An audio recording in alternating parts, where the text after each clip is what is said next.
Hello, my name is Knight the Werewolf, teacher of Comics Off the Shelf, and this is What I Read, the series of short reviews where I talk about the books that I read this week. And we are talking about Batgirl, issue number 4.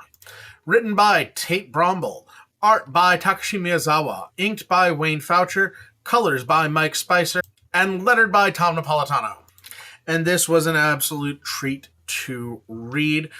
First, getting into the story, what I loved here is that this book focused a lot on the relationship that Cass has with Bruce.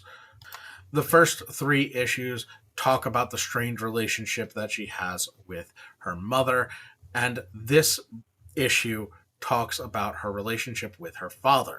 But Cass doesn't think of David Kane as her father. She thinks of Bruce, her adoptive father.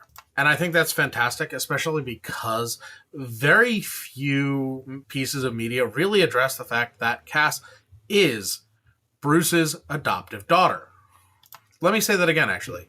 Cass is Bruce's daughter. The male Robins get much more attention as Bruce's children than Cass ever does. And I like that this book put focus on that.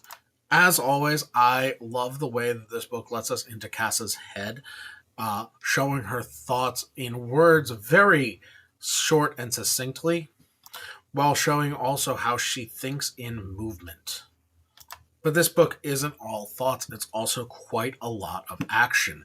There is a tremendous amount of fighting and just amazing art presented.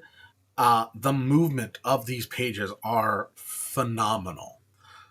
And the giant splash pages that come in are just amazing. I'm trying not to repeat words. We get a touching moment between Cass and her mother, and then they lose a fight and Shiva is kidnapped. And now Cass, who has spent the entire book thinking, what would Batman do, needs to think, what would Lady Shiva do?